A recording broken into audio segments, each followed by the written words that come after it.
Good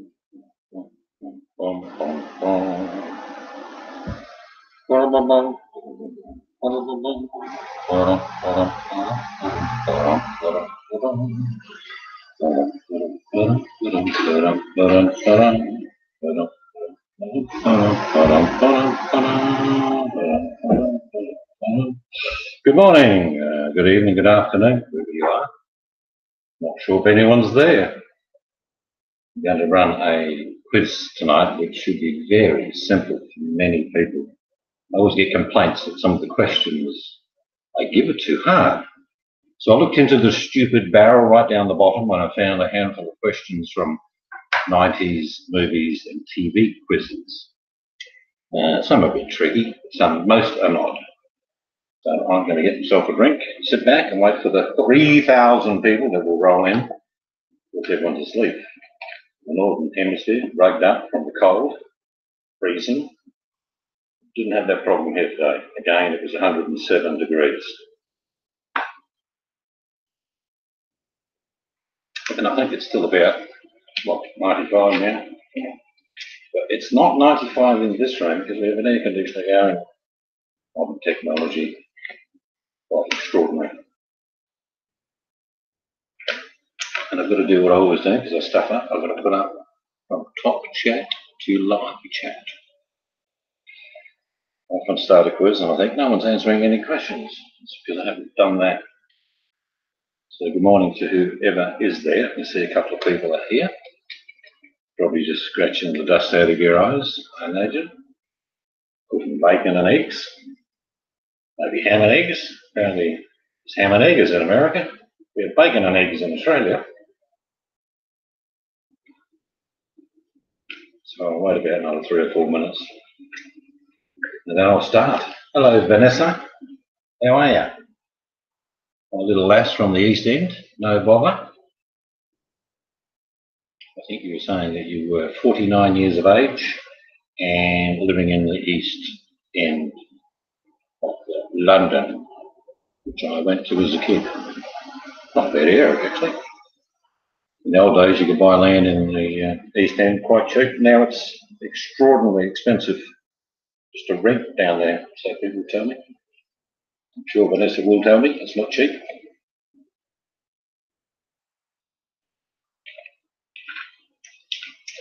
Yes, so 107 degrees here today, or I think Vanessa works in Celsius in the UK now. It was 42 or 43 degrees Celsius. But Australia is hot this time of year, very hot. Often see tourists get off the plane in January and February, and when they walk on the tarmac, they just melt, disappear. All that's left is their rings and their wallet. Welcome to Australia. But I'm pretty sure it's pretty cold where you are now, Vanessa. Right, so you've got a housing commission. Is that a flat unit? How does it work? Is it a block of, in the old days, used to have big blocks of flats in the East End. Yeah, all throughout London, actually. Yeah, we've all got a disability at all, but if you just split that word up, Vanessa, it shows the word ability in amongst it. So you've got an ability. You do what you can when you can do it.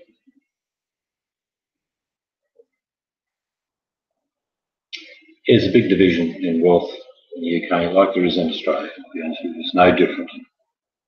You know, people on benefits here live in fairly good standard, but it's commission housing, they call it here. And it's pretty average, and most don't have air conditioners and live on a, well, it's a bit probably better here on the dole than it is on any benefits elsewhere. Like I know someone was telling me a single person gets about 600 a fortnight, and they get other benefits. They get free transportation, free health, of course, that's national in Australia. They get other benefits. They get assistance in electricity, water, all those sort of things. Yeah. Oh, Kathy. Yeah, it's not. It doesn't matter what your position is in life is. You should be treated with respect, whether you're got a fair bit of money, or you've got next to no money. It doesn't make you a better person for having money. Actually, makes a lot of rich people arseholes sometimes, let's be honest. But, so in Australia, Vanessa, what they can do is they can, let's say you lived in the East End and you wanted to live in Manchester. In this country, commission housing allows you to go online to the commission and say, I want to move to Manchester. Is there anyone from Manchester who wants to live in the East End? And they find someone, you just switch. Are you able to do that? Are you able to switch from one commission home to another? They can do it here. I know they can do it here. Then they get help with transportation of their furniture as well. That's part of the deal. But the basic one bedroom here, I think actually there isn't one. I think it's 2 bedroom is the minimum. I think they end up paying reasonable accommodation. They're probably paying about $60 a week because it's heavily subsidised. I meant to say disability. I was born with a disability. Well, you weren't born with any disability then, Vanessa, because whatever you had, you were born with is normal for you. I've got a few friends that very similar, were born with issues, but they say, well, I don't know any different because that's how I was born. What I get with my disabled money is not a lot of money, it's very little. I just have to get, yeah, but what it is, you're a mend and make do type person, Vanessa. I've heard you speak. I imagine that something is broken, you try and fix it, you don't go and buy another one. And if there's a tear in your clothing, you sew it. If there's a hole in your sock, you fix it. That's sort of the lifestyle that I was used to when I was a kid. Mend and make do. Just because these days everyone says, oh, it's broken. The washing machine might have a washer come undone.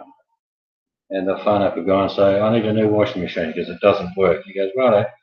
He sells them a new washing machine for, in this country, $800-900. Picks up their machine and put a new washer in and sells that for $500. And they've just given them a free second-hand washing machine to sell. People are lazy. Now, if it's broken and you don't know what to do, ask around, go on YouTube. Look for some things that say, here's a washer. That's probably come out of it, and for 10 cents you can go and buy a new washer. Anyway, I'm going to start the quiz in about another minute. But yeah, not allowed to switch houses anymore, so it used to happen. Now, to get probably is homes to, yeah, look, I'll tell you the waiting list here. I know people that are waiting for commission home. Good morning, John.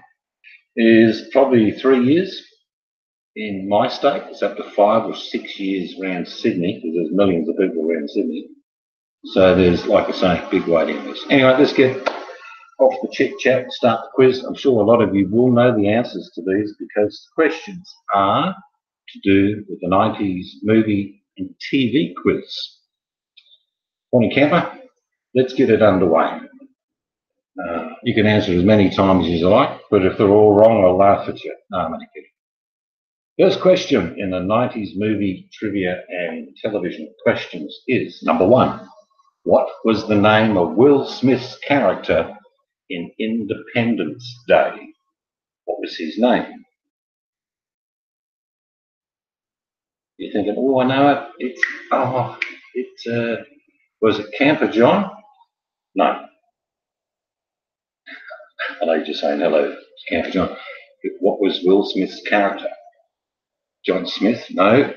I mean, you all know it. You all know the movie. You can see him dragging that alien and kicking him. And he was a captain in the Air Force. But his movie name was what? Give it another 5 seconds. See, they're easy, but they're not. You know who I'm talking about. You can visualize the movie. And here we go. The answer was Captain Stephen Hiller. Sort of things you don't really remember sometimes. No one got that one right. Let's go to the second question. Which 1997 film stars Nicolas Cage, John Cusack, and John Malkovich? Which 1997 film stars Nicolas Cage, John Cusack and John Malkovich. What was the name of the movie? I'll give you a hint. It was to do with prisoners. Should give you a pretty easy ride into the answer. Morning, Black Cat. And you pick this up because these are relatively easy questions. Which 1997 film stars Nicolas Cage, John Cusack, and John Malkovich? It involved a prisoner in camp. John has got the correct answer. With two answers. Con Air. That was the name of the movie, Con Air. Yeah, it was an okay movie. I won't give it any Rotten Tomato score, but it was okay. Right. Now, this one, you all know this movie, but I'm after the year it was made. Okay? What year was the movie Forrest Gump released? What year was Forrest Gump released? To me, it seemed like yesterday. Forrest Gump. What year was the movie released? Camp John says 1989. Incorrect. 1993 is close, Shauna. I'll give you that. It's close. You're the closest so far. 93 is not the answer. Ness says, I don't know nothing about the 90s because I only watch cartoons. I'll see if I can find a few cartoon questions. So Shauna Miles was close with 1993. And as she fires back up with the obvious next answer, Shauna Miles is correct. 1994, which is 25 years ago. Can you believe that the movie Forrest Gump was made and released 25 years ago? Quite remarkable when you think about how time really does fly. Next question. Well done, Shauna. Next question is, what year was the song My Heart Will Go On from the Titanic movie released? What year was the song My Heart Will Go On? What year was the song released? Yes, it does. You don't get them back, Black Cat. With a click of your fingers. You can't get a DeLorean and say, let's go back to the 90s, Black Cat. So what year was the song My Heart Will Go On from the movie Titanic released? I'm sure Niall's correct again, as the fastest Google fingers you'll find in the quiz tonight. It is indeed 1997. Unbelievable again, you start thinking that was over 20 years ago. All right. It was 1997. That's the correct answer. Next question. And you'll all get this. I'm sure you will all get this. Which artist sang the song Oh Pretty Woman from the film Pretty Woman? Which musical artist sang the song Pretty Woman? Pretty woman, walking down the street, pretty woman. Shauna sang it, that's correct. But probably didn't get paid for it. We probably need a real artist. Gotta like to me. Oh, no, no, no. That's correct. Chiming in with the correct, and I believe one of the greatest singers from the 60s and 70s, Roy Orbison. That is the correct answer. Vanessa comes in at 1992. No, Roy Orbison. Okay, I'm going to get you a question, Vanessa. Are you ready? Listen carefully. This is Old Time Radio Quiz. The question is, especially for Vanessa, which 90s movie featured the Looney Tunes on its soundtrack? Which 90s movie featured the Looney Tunes on its soundtrack? Two-word answer.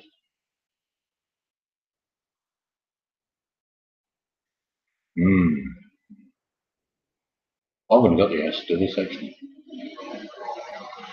Which 90s movie featured the Looney Tunes on its soundtrack? I don't think any of you get it actually. Caddyshack's a good answer, but it's not the correct one. The answer is Space Jam. And I'll be honest, I've never seen it. Has anyone seen the movie Space Jam? All right, we're heading back to the movies. Which 90s movie soundtrack is the best-selling soundtrack of all time? And I would have got the answer to this myself. Which 90s movie soundtrack is the best-selling soundtrack of all time? And I'll give you a little hint. If I should stay, if I would only in your way. Titanic comes. You must have been on a different boat than I was on, John. That's all I can say. All my singing is that bad? But it sounded like something drowning. Black Cat says, which I think is the South African movie from the 90s. Indeed, Dory Lynn. I knew you'd get it. Welcome, Dory. The answer is Bodyguard. That's it. Kathy just throws in a bit of dirty dancing, bit of a jig, back and forth. It was indeed The Bodyguard. It is the best-selling soundtrack of all time. And what a way to pass away. That's terrible. Drowning in your bath, regardless of whether she was full of narcotics or not. It was a wonderful scene. Let's go to the good morning to you, Dory. Next question.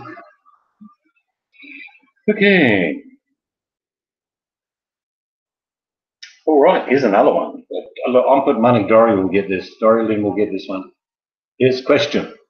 Which artist sang the hit song Unchained Melody from the film Ghost? Which artist sang, and is actually, well, it's a group. It's not just an artist, but a group, an artist who sang the song Unchained Melody from the film Ghost.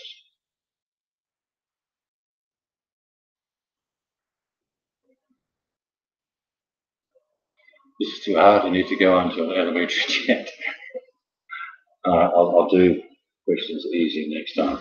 Let's put two and two together. You should know this, chum. And the answer is with Jag Girl, the Righteous Brothers. Oh, my love, my darling, I hunger for your wallet. Next question. There's a few vague ones. I'm skipping through a few, I'll be honest with you. All right, now we're all going to get this one.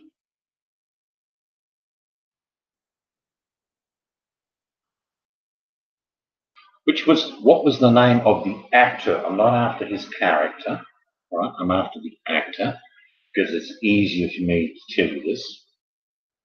What actor used the line, "You can't handle the truth"? What was the name of the actor who said, "You can't handle the truth"? Seen the other actor's name brought up as the person who said this, but of course it wasn't. Same actor said, "Honey, I'm home." Kathy Reed Bills bangs in just behind was charming, and Tom Cruise was the question that people, the answer some people give. It was Jack Nicholson. Kathy Rebuilds got that, and Jag Girl got it, and so did Clevis Jack Nicholson. He's a bit of a bastard, let's be honest, but very good actor. Very, very good actor. He'd be in my top 10 for sure for male actors, without question. So indeed, the famous words, "You can't handle the truth." Jack Nicholson in the 1992 film, A Few Good Men, which probably a lot of women on here have never seen. Even a good man, we've done A Few Good Men. Continuing the 90s movies. Good morning, awesome. Looking forward to those hangouts where people share knowledge and ideas and people help each other like a real community. Right, let's go to the next question. 90s movies, trivia, and television. Now you're going to get this one too. What was the movie called where this line was used by a boy? And the line is, I see dead people. What was the name of the movie? I see dead people, and most of them are on bite.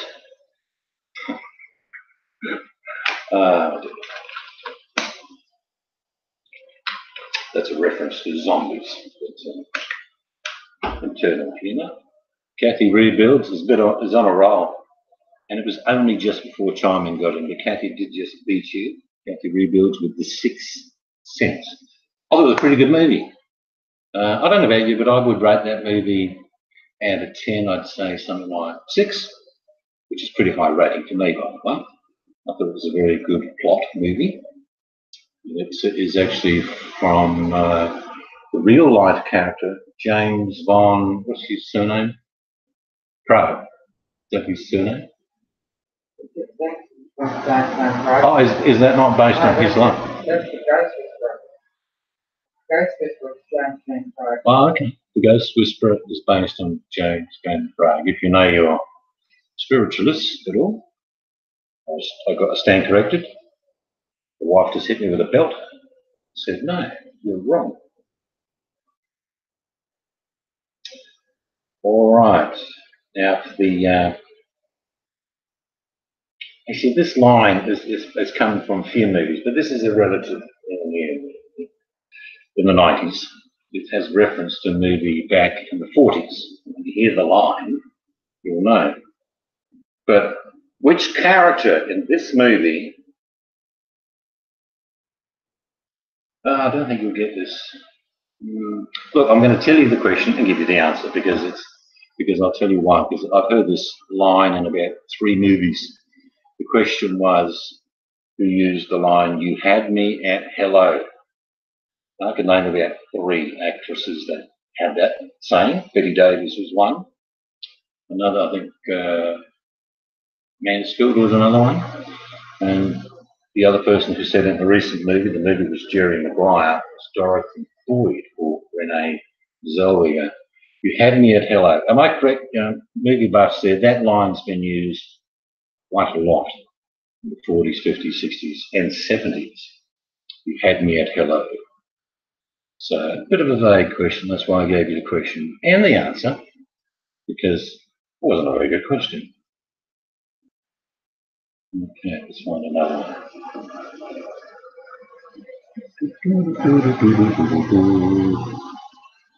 This is interesting. First of all, I'll give you a disclaimer. This has nothing to do with a fat Iraqi sitting in a B-class van. Let's just make this very, very clear. You'll understand why I gave that disclaimer before I give you the question. Now listen up. Let's put 2 and 2 together. Question is, which character and movie, so I want the character and the movie to use this line, I'm the king of the world. I want the character's name and the movie. I'm the king of the world. Again, disclaimer, nothing to do with fat Iraqi sitting in a B-class van. Nothing to do with that. So it's a disclaimer. Who used the line, I'm king of the world, or character in the name of the movie? Titanic. Jack, I'm gonna give it to you, Charming. You just didn't have the surname on there, but I'm going to give it to you. Does anyone remember? It was the actor Leonardo DiCaprio, but what was the surname of Jack in the movie Titanic, who used that line? Anyone know the surname of Jack? On the tip of your tongue? Or on the tip of your fingers, Googling as we speak? Not sure. Titanic, Leonardo. I have to give that one to Dory. It was Jack Dawson from the Chippewa Dawsons. Do you remember that? You know, if you think about things that are said in movies, you actually have all the answers in your head. You just need a bit of prying from little cracks within your brain. Remember, he was the Chippewa Dawsons. Someone said, are you from the New York Dawsons? No. I'm from the Chippewa. I'm king of the world. Let's find another one.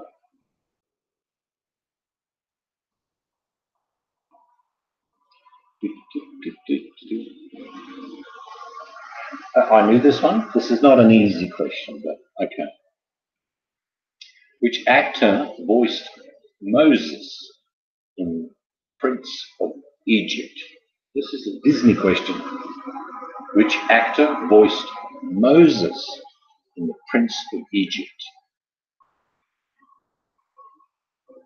No, that's right. Yeah, that was one of those sneaky ones New York had that you think, well, hang on, a bit early.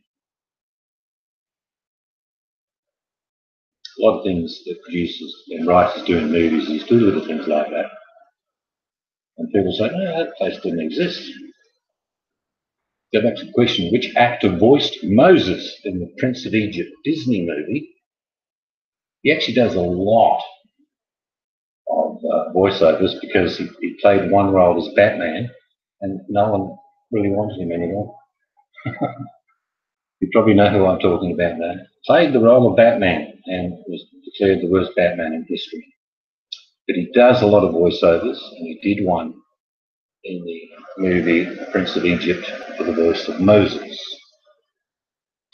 Charlton Heston, a bit later.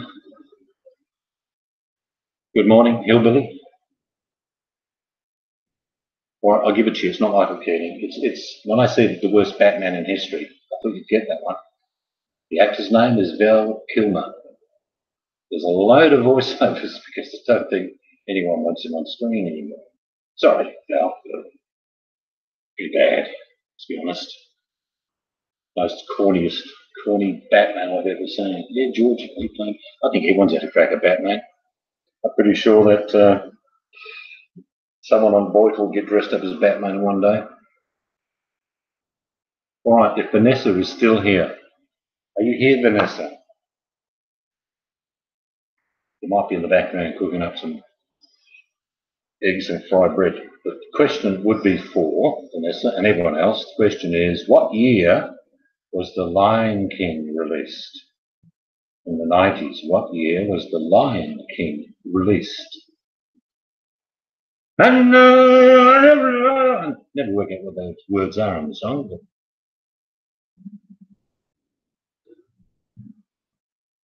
yes, I think you're right, Hillbilly. Chiming in comes with No Idea, which I think is a French actor, No Idea. 92 is a good answer, but it's the wrong one. It's the wrong one. What year was The Lion King released? 91? No. 34 years ago. Again, it staggers the belief. These movies that we think, well, they were just yesterday. Sorry, 24 years ago. Okay, I'm going to wrap it up shortly. 94 is correct. We've already checked. New Cat comes in 97. That must have been the Lion Cub movie. Are my cubs there? I'm not going to go down that road. Right, you probably know this one. All right, here we go. Question. What 90s movie was the first and only animated film to receive a Special Achievement Academy Award? It's a rare award given at the academies. This is for an animated film. I'll give you one clue. One of the characters in it was called Woody. What 90s movie was the first and only animated film to receive a Special Achievement Academy Award? It was not The Lion King, not Aladdin. One of the characters was called Woody. To infinity! No more clues. The answer, Kathy Rebuilds gets it. Jagger right behind her with Toy Story, which they then flogged to death with Toy Story 2, Toy Story 3. I don't like sequels. I like the movie. Chiming gets it correct. Toy Story. I'm not sure what you people are on the methods of sequels. I don't even like, really, I don't like the sequels of the big franchise movies. The Marvel movies, Star Wars, not big on that, to be honest. because I think sometimes they see a good thing and they try and ring the bell twice, and the second time there's no bell in the middle. It's just all shell, not much substance. The original will always be, to me, the best thing about a good movie.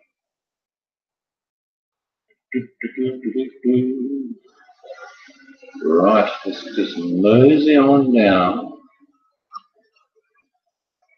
Oops, I've got to go to another page, apparently. There's so many questions on one page.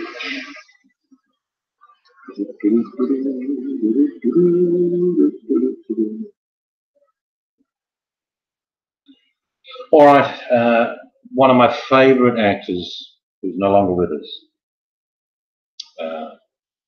is indeed sadly missed by everyone, I'm sure. Robin Williams, I'm talking about. This question is to do with Robin Williams, and the question is, what movie was Robin Williams' first animated film?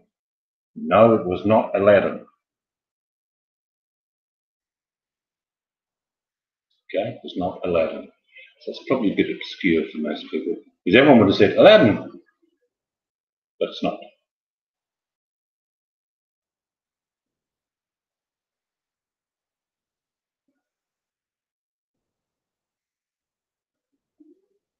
Simon says fuche, another French word used by China. Fuche. Happy feet? No, that's way later. It's probably going to be, Kathy, just going back to your question. And Jaguar comes with another French word, shaggy. Shaggy. No, Godfather 1. They was fantastic. 2, I don't know, it's just me. The answer's not bicentennial. Look, it's probably vague for most people. It wasn't Aladdin. The movie was called Fern Gully, The Last Rainforest. And I thought I picked easy questions to know. Right, let's go to the next one. And there is a character on YouTube called this name,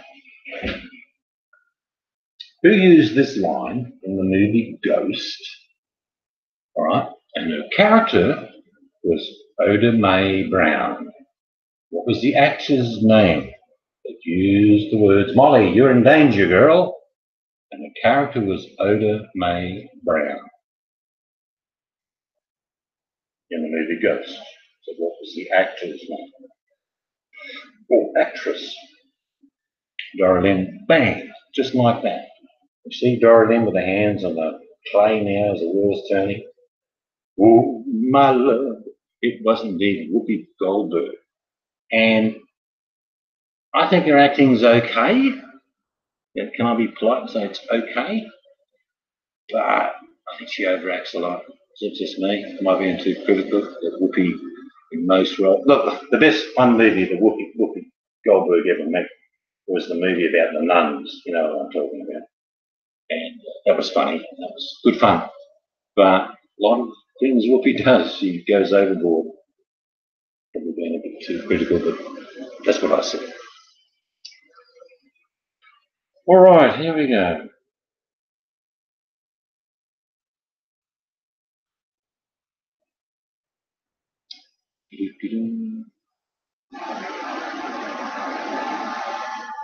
I have got to go to another page.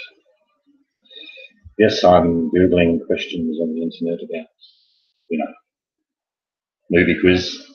And sometimes I say there's hundreds of questions, and then you get to that page and it's got like 5.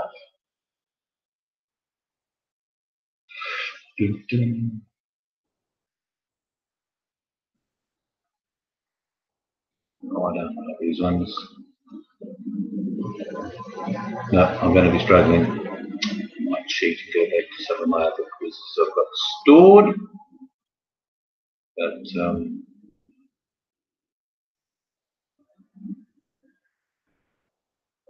all right, let's just switch a few things. Now, these are not movie questions, which makes total mockery of the heading of the title of the video, but I don't care. Colour Purple was good, I must admit, yeah. I think she plays her best roles in serious parts. Sister Act was fantastic because it was a funny movie all around. But I liked her in a few serious roles, but she's not my favourite actress by far. Let's go to a question, nothing to do with movies. So if you've got your movie quiz books out, you've got all your web pages open onto movies at 90s right away. Question, what nation, the geographical question, was bounced from the Organisation of American States in 1962? Think about that year. Which nation was bounced out of the Organisation of American States? 1962. Bay of Pigs. Bit of a dead giveaway clue there. Bay of Pigs is a clue. Which country? Charlene got it. She got the reference. It's not Russia. It is in Cuba. And to do with the Russian missile crisis. Fidel Castro. Rightio. Question. Which continent has the fewest flowering plants? What continent has the fewest flowering plants? Think of your continents. Just pick up the planet for a moment. Hold it carefully because your fingers get wet for starters. Try and hold it on the land. Or don't hold it in the water because you'll kill too many people if you stick your fingers on the land. Leroy Jenkins, boom. Just he didn't even load his gun, he just threw the bullet. The answer is Antarctica.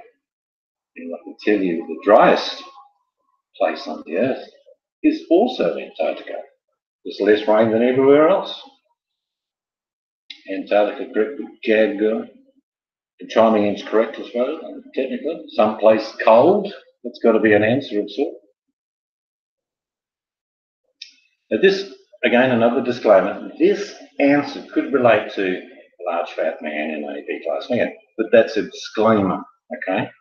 Question, what was the first planet to be discovered using the telescope in 1781? What was the first planet discovered by telescope in 1781? What's the name of the planet? Give a disclaimer at the start. The answer should be obvious. Venus is incorrect. Bergatron. No, I think that's far too cold. Mars. No, Dorrigan's got it with Uranus. That's the reference of the disclaimer at the start of the question. Uranus is the correct answer. First discovered by telescope, 1781. Remember it well. Me and Dorry were dancing the polka on the cobbled streets of London. Some bloke said, hey, they've discovered Uranus. I said, oh, that's handy. Next question.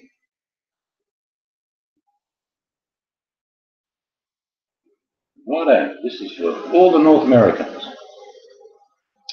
And a couple of the Mexicans if they're in the room. Question is, how many US states border the Gulf of Mexico? And the US states border the Gulf of Mexico.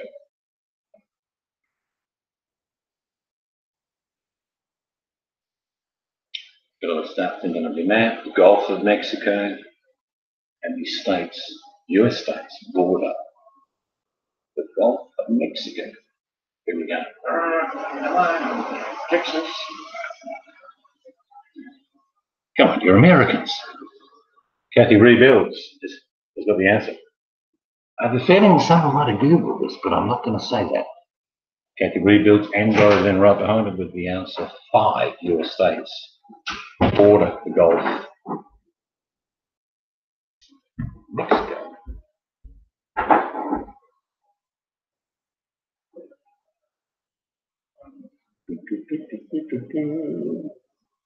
Easy question, this one. Easy question.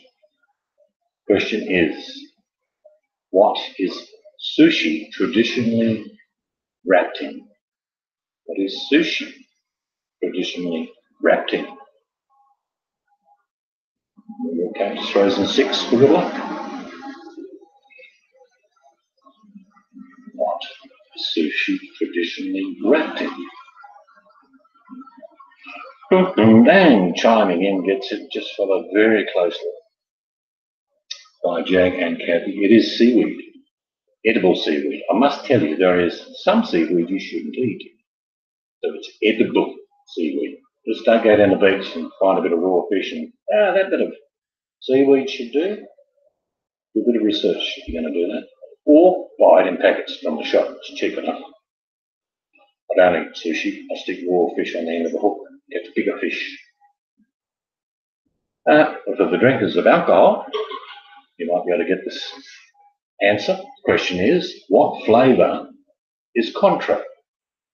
What is the flavour of the drink Contro? There are mushrooms you should avoid. Yes, lots of edible kelp. Indeed, it's good. High proteins, the kelp, I believe. Very slow for me on this, Andrew. It's probably my end. And the answer is, Kathy's got it correct. The flavour of Contro is orange. So you've got, look, I wouldn't drink it in a glass with ice, but I'd put a bit over a dessert because it's quite delicious. But it is the flavour of orange. I don't think there's any orange in it at all, but it's the flavour.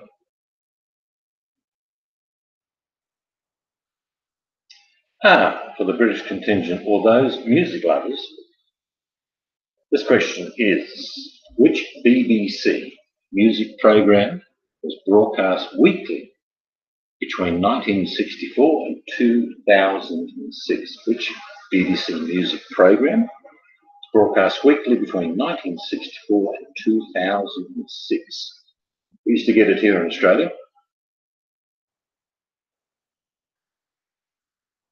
So what BBC television programme, music programme, broadcast between 1964 and 2006?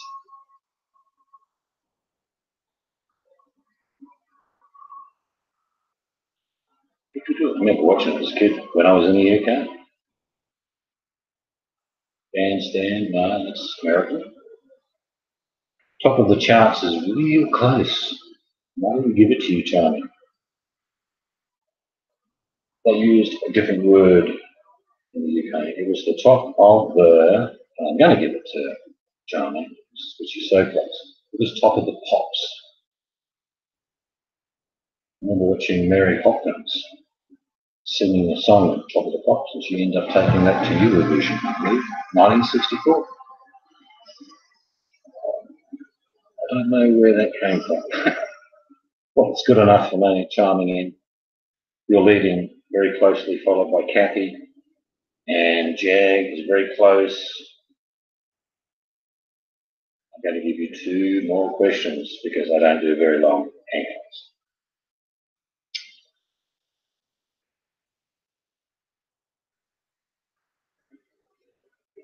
Here's one that's relative to me, but also to Americans. Who, after anchoring off Hawaii in 1779, was mistaken for the god Lono, L-O-N-O, Lono. 1779, in Hawaii, was mistaken for the god Lono. Who was it? He also discovered Australia.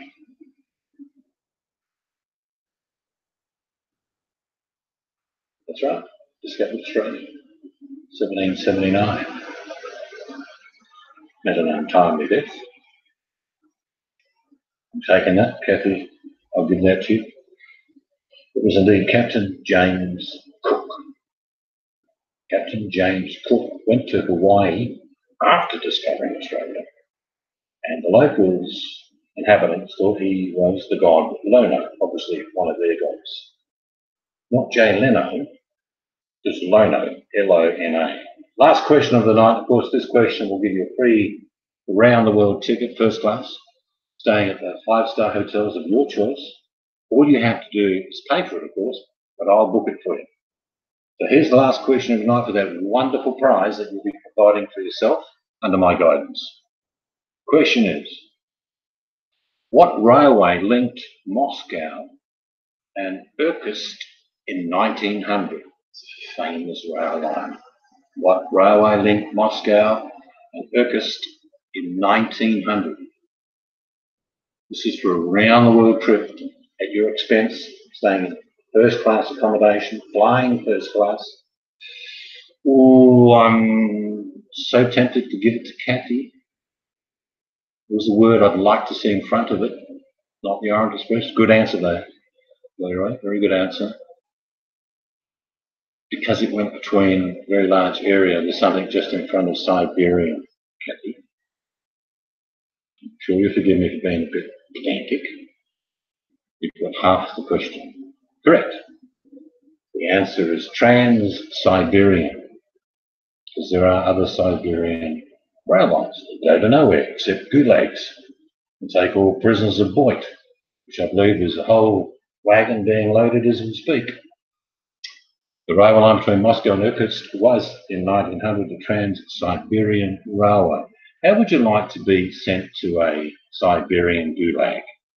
You've all seen, documentaries about how they're treated, and awful, absolutely horrendous. But let's be honest, Russia is a very progressive nation. They now have at their disposal some incredible weapon that goes 10 times faster than anyone else's weapon, which means that they rule the world, because the guy with the biggest stick runs the place. Have you heard about that lately? In the last 6 months, it's been well propagized, and whatever you want to call it, but even the Pentagon admits Russia has a whatever subsonic, supersonic weapon which goes faster than anything else on this planet, which means it can travel from Moscow to, say, New York in minutes, apparently. So Russia won, the rest of the world 0. But this is just all propaganda. Anyway, don't worry about the end of the world. All right, it's Sunday morning. It's time to cook up some bacon, eggs, toast, grill a few tomatoes. I mean, that just adds to it. A little bit of balsamic on the cooked tomato, with black pepper, salt if you like. Fry your bread if you like, but I prefer mine toast. Fresh orange juice. Of course, that's one of the most important things on a big Sunday breakfast. Newspaper, crisp, you fold it out. No one else has read the bloody thing. You're the first one to get to it. And then probably a nice strong coffee or tea. Some people like tea. Followed by, I don't know, just call the maid in after she's cleaned and get a massage on your shoulders just for a little while. Just take the stress of eating the bacon and eggs off you. And then go back to bed for a couple of hours. And in a couple of hours' time, I'll probably see you again. Thanks for coming to the 90s movies quiz, which included geographical questions as well. The page I went to lied, and they didn't have all the questions they said they had. If you ever say the word at any time during the day, bacon. I don't know about you, I just said it and I'm saliva. I've got saliva on my tongue. Bacon.